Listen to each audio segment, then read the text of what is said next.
Welcome 790 subscribers. So I just thought I'd give a quick rundown on the 890 and what I've done to set it up for what I intend to do with it, which is adventure riding and the upcoming KTM Rally.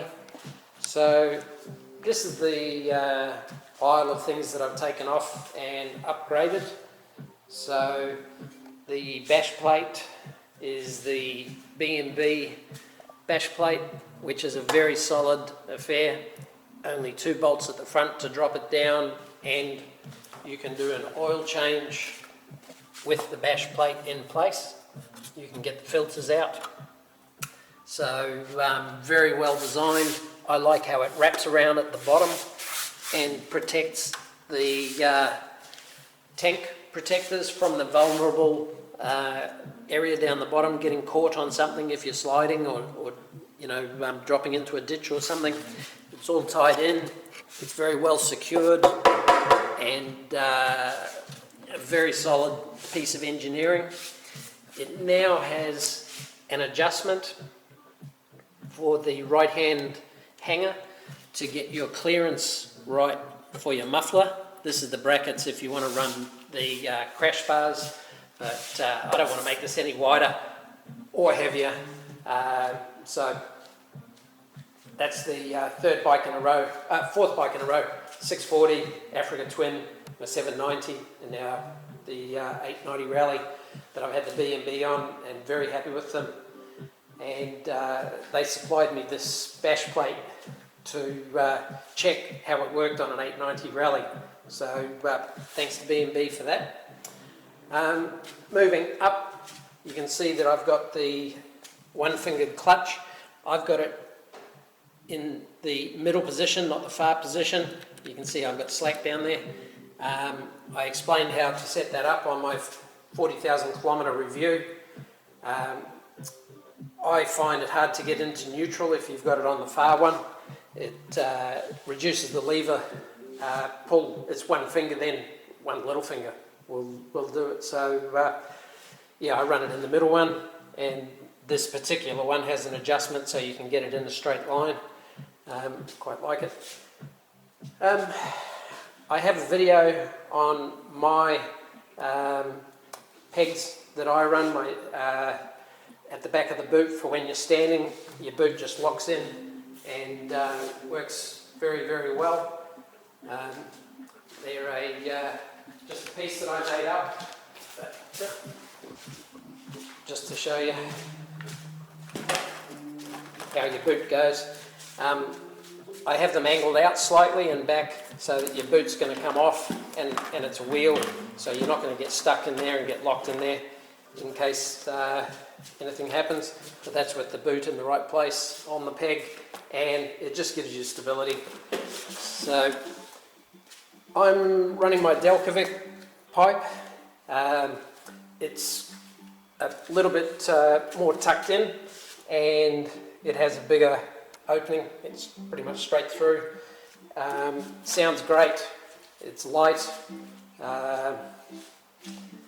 The Akro, if we can figure out how to get the baffle out on the new version, then I would look at doing that potentially, but it's actually a little bit pretty and too nice maybe for me. So yeah, for my bashing around with the upcoming rally and an adventure ride and everything else, I'm just running the Akro. At the rear, I've just removed the handles, and that's the stock plate, which I've just cut a slot in for the tank bag. All I run in there is tyre levers, a tool for the axles, the KTM tool, 32, and usually a 19-inch tube and a compressor, because the 19 will go into the 18 rear or the 21-inch front. But if I go on an adventure ride to the Flinders, then I take a 21-inch front and an 18. My seat, which is modified, so it's raised at the front and lowered at the back, and the hump is removed, so that's just a standard seat. which I had customised, and it gives you a lot more area to move around when you're doing longer miles, just cruising along. I've got the Rigg gear tank bag, which you undo these two clips at the front, rotate it back for filling up.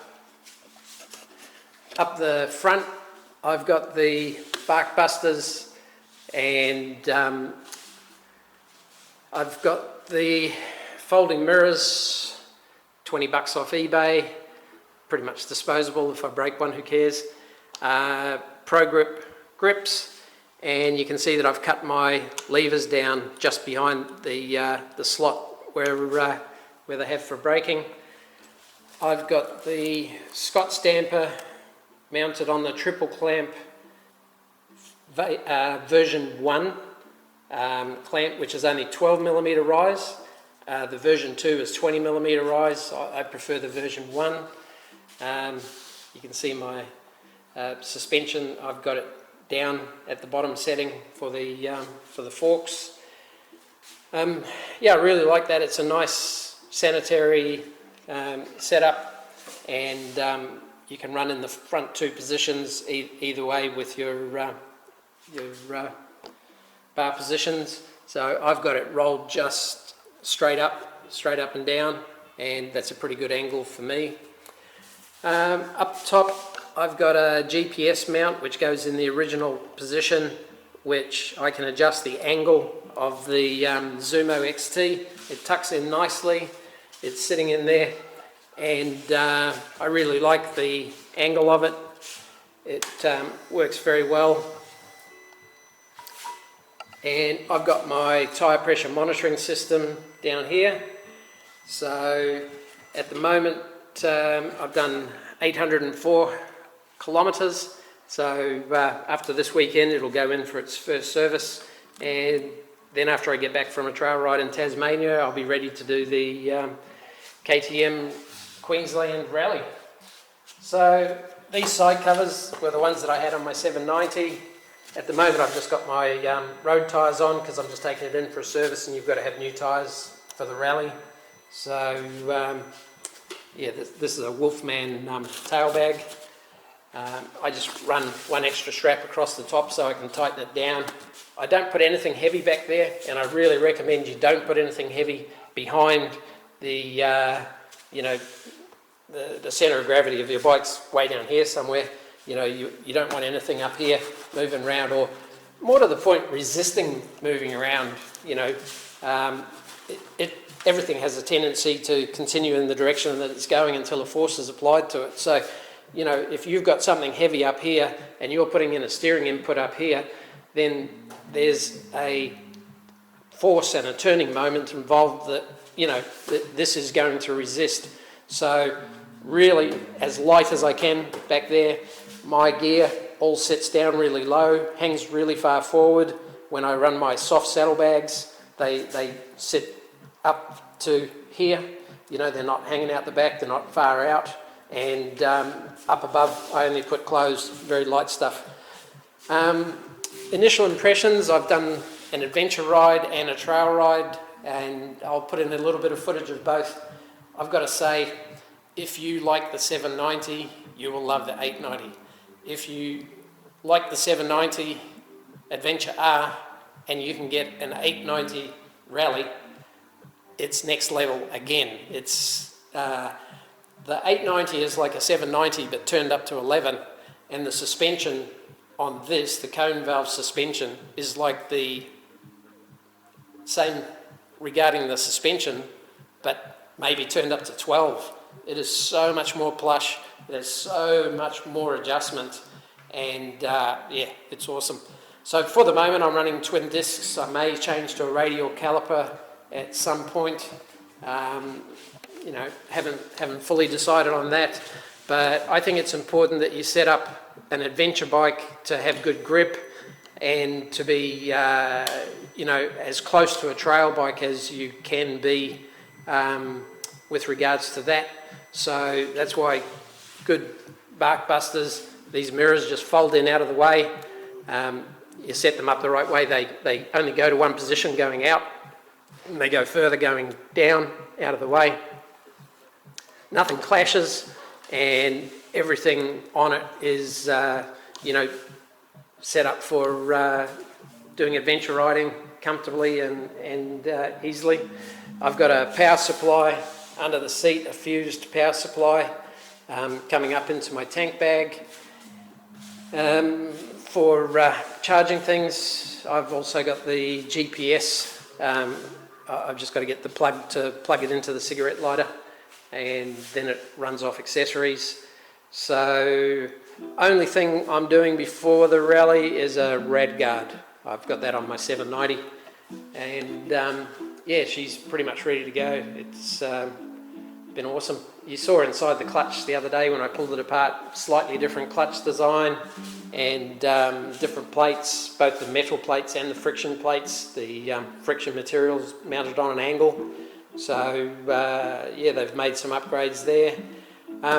It is taller by 30 millimeters at least, but you know, I think the trade-off in having the suspension with so much adjustment and so much, well, it's got way more ability than I do. You know, I'm not getting close to taxing it. It's going to be great, and I'll be able to ride my 790 and the 890 back to back when we're on the rally. So we'll get a little bit of comparison backwards and forwards on that. But yeah, this is it in rally trim, and thanks for tuning in, and I hope someone finds some part of this helpful for what they're doing. Cheers, thanks for that. And don't forget to subscribe and hit the notification bell if you want to see some more of these videos. There's a couple more coming up and a few more bits and pieces, so yeah, stay tuned. Thanks for watching. Cheers.